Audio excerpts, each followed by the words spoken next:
Hi అండి. Good morning. నేను మీ శోభారాణికేత. ఈరోజు ఏంటంటే పార్లర్‌కి చాలా ఎర్లీగా వచ్చానమాట. ఎందుకంటే మేకప్ క్లాసెస్ అవి అవుతూ ఉంటాయి. వాళ్ళ కోసం వచ్చాను. మేకప్ అంతా ఆల్మోస్ట్ చెప్పేసానమాట వాళ్ళకి. వాళ్ళు ఈరోజు అవుట్ ఆఫ్ స్టేషన్ నుంచి వచ్చారు కాబట్టి వాళ్ళు వెళ్ళిపోతున్నారు. సో 6 కల్లా వచ్చేసి మేకప్ అంతా నేర్పించేసాను. సో నేను 8 ఇంటికి వచ్చేసి ఫాస్ట్‌గా టిఫిన్ అది చేస్తున్నాను అనమాట. దోస వేసుకుంటున్నాను. సో ఆనియన్ దోస వేసుకుంటున్నాను నేను. అలానే పాప కూడా కాలేజ్ టైం అయింది కాబట్టి ఒక పక్క దోస వేస్తూ మరొక పక్క మనకి పులిహోర చేస్తున్నాను అనమాట. లెమన్ పులిహోర చేస్తున్నాను. రైస్ వండేసాను. సో 4 బర్నర్స్ మీద మనకి 4 పనులు అవుతాయి కాబట్టి కంపల్సరీగా నేనైతే 4 బర్నర్ స్టవ్వే వాడుతూ ఉంటాను అనమాట. ఎందుకంటే 2 బర్నర్స్ అయితే నాకు అసలు వర్క్ స్లో అయిపోతుంది. సో అందుకని రైస్ అయితే రెడీగా ఉంది.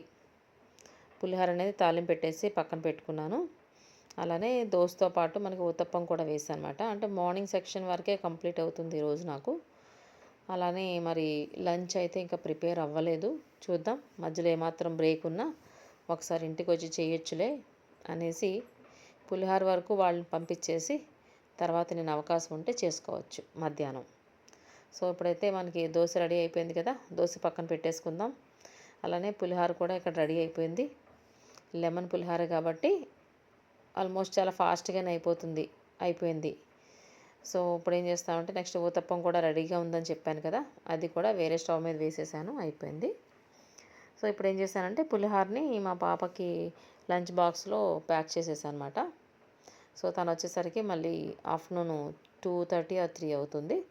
సో నెక్స్ట్ ఈ గ్యాప్లో మనం పార్లర్కి వెళ్ళిపోవచ్చని మళ్ళీ పార్లర్కి వచ్చేసా. ఎంతవరకు వచ్చింది అని చూసేసరికి వీళ్ళు ఆల్మోస్ట్ కంప్లీట్ చేసేసారు. ఇంకా బాగా చేశారన్నమాట. రిసెప్షన్ మేకప్ చేశారు, అలానే పార్టీ మేకప్ చేశారు, బ్రైడల్ మేకప్. సో టోటల్ వీళ్ళు 5 మెంబర్స్ వచ్చారన్నమాట. 5 మెంబర్స్ బాగానే చేశారు చెప్పాలంటే. సో వాళ్ళ పని వాళ్ళు చేస్తూ ఉన్నారు. మన క్లయింట్స్ ఉన్నారు కదా, ఇప్పుడు లెగ్ వ్యాక్సింగ్ వచ్చింది.